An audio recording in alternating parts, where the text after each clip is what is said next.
And in this video, ang pag-uusapan natin ay ang mga signs kung paano malaman kung ang ex nyo ay nakapag-move on na. Feel relaxed. You are listening to Ronaldo on Who Goat Radio.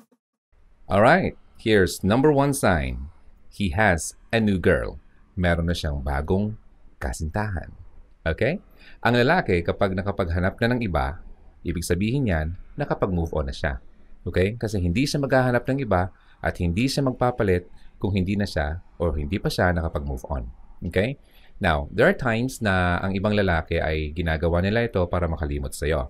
Pero, most of the time, kapag nakahanap na siya at masaya na doon or masaya na siya doon, ay ibig sabihin, nakalimot na siya sa inyong nakaraan at nakapag-move on na siya sa inyong mga nakalipas na pagmamahalan.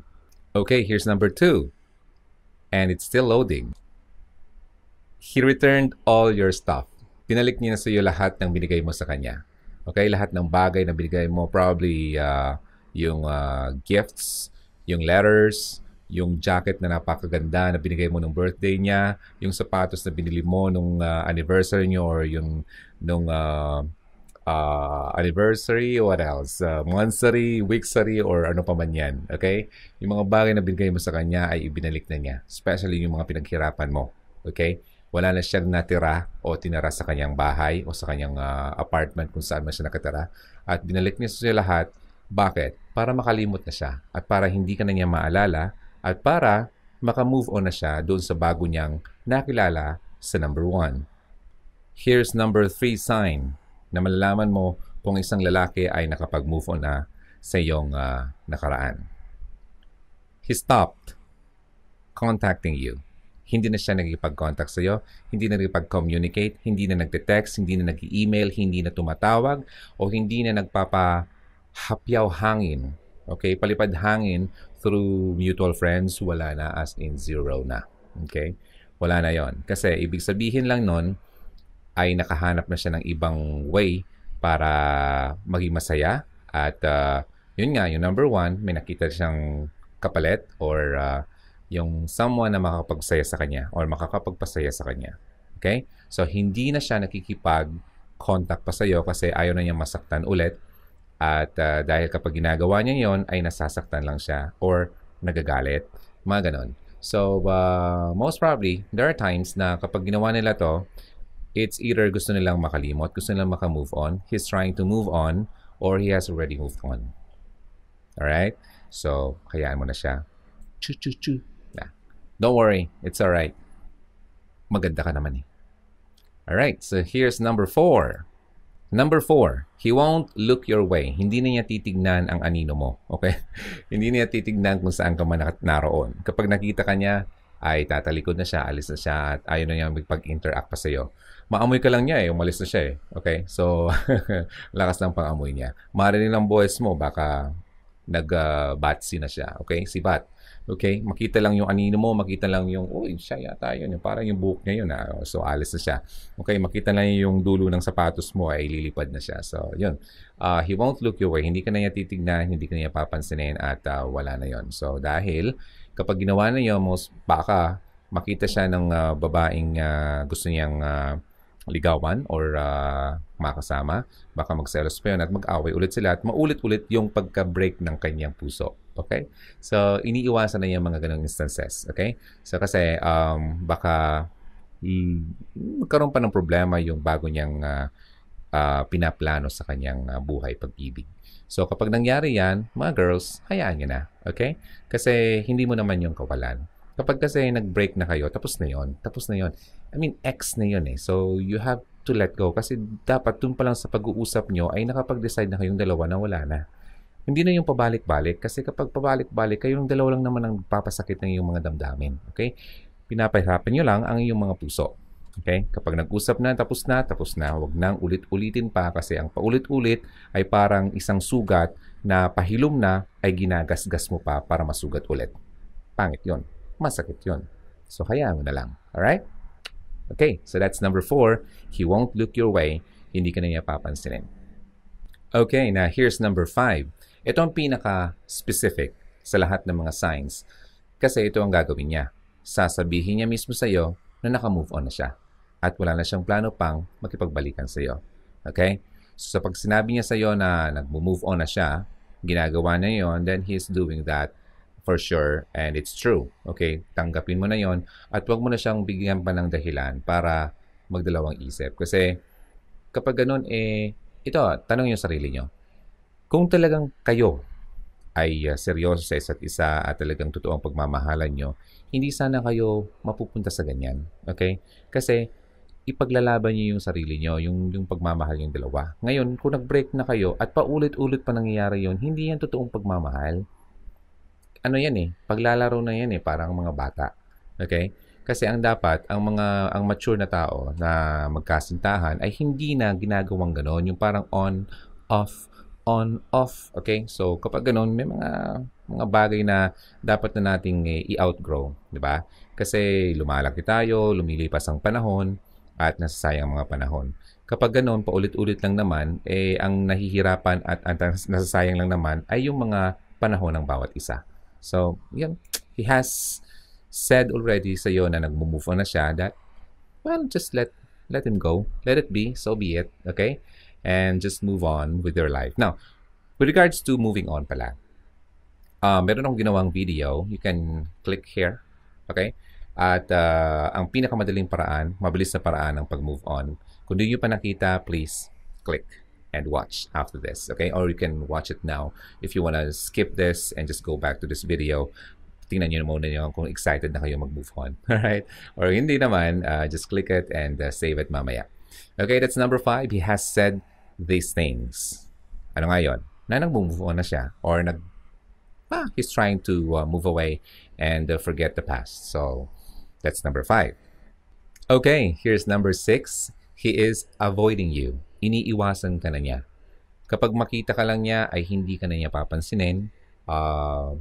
Most probably ay tatalikod na siya at pupunta na siya somewhere na hindi ka niya makasama or makita. It's either dahil nasasaktan siya, galit siya, bitter siya. Okay? But he's trying to move on. He's doing that kasi gusto niya mag-move on. Okay? Hindi ibig sabihin na hindi kanya pinapansin ay gano'n na lang siya all the time. Posible na hindi ka niya pinapansin dahil baka kasama niya yung gusto niyang maging kasintahan na susunod sa iyo, or gusto niyang i-avoid na yung mga pagkakataon na magkaroon pa kayo ng communication na mauuwi lang naman sa pag-aaway. Okay? So, yun. Maraming dahilan. But kung he is already avoiding you, wala na. I mean, hayaan mo na siya. Huwag ka nang maghabol. Kasi it's not your job to chase the guy.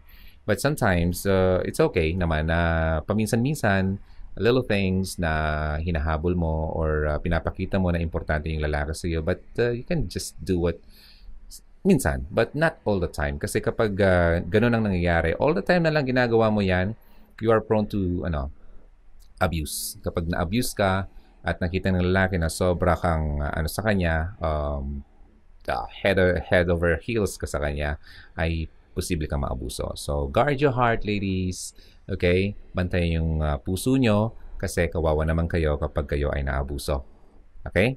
Maraming lalaking ganyan. I'm telling you, maniwala kayo sa akin. Alright? That was number 6. Now, here's number 7. Number 7 is, ito yung pinaka dulo. Okay?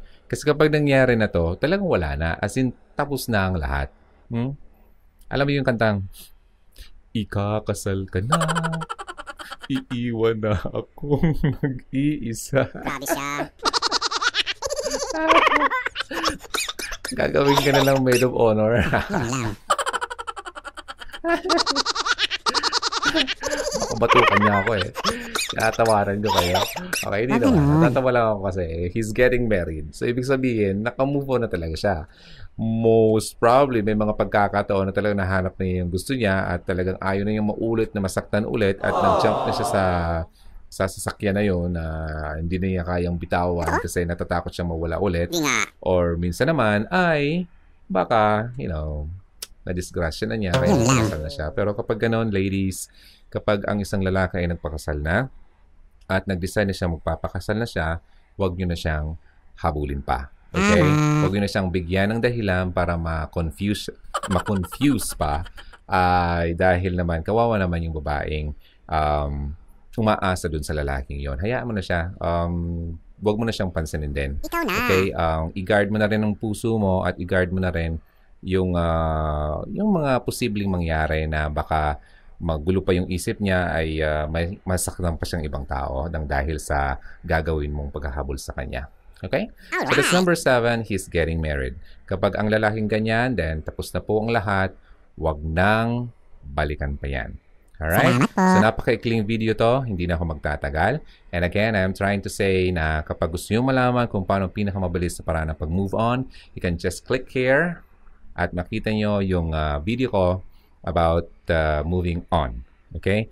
So, kailangan yung pag-aralan nun para naman ay kung kayo ay nasa sitwasyon na yan, ay mas mapabilis nyo ang paghilom ng iyong mga puso. Alright?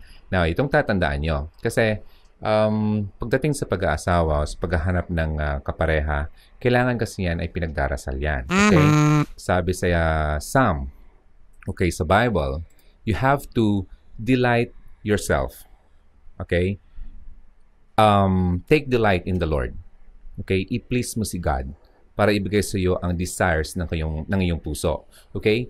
Take delight in the Lord and He will give you the desires of your heart. That's Psalm 37 verse 4. Kung anong gusto ng puso mo, kung anong dinidesire mo sa iyong buhay, bibigay yan sa iyo ni God kapag first ay i-please mo muna siya. Make Him as your first love. First in everything, first in your life. Kapag ginawa mo yan, He will give you the best person that you will need. I am telling you that. And that's what I'm doing ngayon. Kasi ayoko na yung nauuna ako sa Kanya. At kasi ang pangit nun. Na-experience ko na yan before na ako yung nauuna, nagde-decide sa sarili ko, hindi ko pinapaubaya sa Kanya. Yung someone na nakakakita ng ating future, you have to lift everything up sa Kanya kasi siya ang mas nakakaalam ng lahat. Tayo kasi napaka-limited natin. So, wala. Hanggang dun lang ang tingin natin. But He sees everything. He's the past, He's the present, and He's the future. Okay? He's the start, and He's the end. So, He sees everything. Okay? So, that's faith. Alright? If you don't believe that, then I'm sorry. But I'm just telling you what I have already experienced. Okay? Maniwala kayo kasi totoo po yan. Alright? Na kung gusto yung ma-achieve ang desires ng iyong puso, isa lang dapat gawin, i-please nyo ang author ng love, ang author ng pag-ibig ng ating buhay, si God. Alright? Salamat So, yun lang naman. How many minutes na ako nagdaldal sa inyo? Okay, that's 16 minutes. Okay, ayaw ko masyadong mahaba kasi alam ko namang marami din kayong ginagawa. But I'll make more videos sa inyo. At maraming salamat sa maghintay. And I'm sorry kung yung mga hindi ko pa nasasagot. Oh, by the way, if you have questions sa akin, you can go to our page sa Facebook and look for the tab sa Facebook facebook.com/HugotRadioPH and look for the tab on top, somewhere sa top. Ang sabi ay voicemail. You can record your voice, you can record your question para mapadala sa email ko at malaman ko kung ano yung question nyo at masasagot ko siya through videos. Alright? So, then next time, I'll be able to make a video response sa'yo but I won't be mentioning your name para naman sa privacy nyo. So, don't worry. Okay? Hindi ko papakita yung picture nyo, hindi ko papakita yung pangalan nyo. That's alright. But it all depends. Kung gusto nyo, then it's okay. Okay? Now, yun na muna. So again, thank you for tuning in. Thank you for watching. And thank you for listening if you are on an audio podcast. Because I usually upload the audio part of this audio podcast natin. So you can listen to it anytime, anywhere. My name is Ronaldo. Again, this is Hugot Radio. Always believe in love and keep the flame burning. I'll see you again next time. Maraming salamat and God bless you. Bye. Ingat po.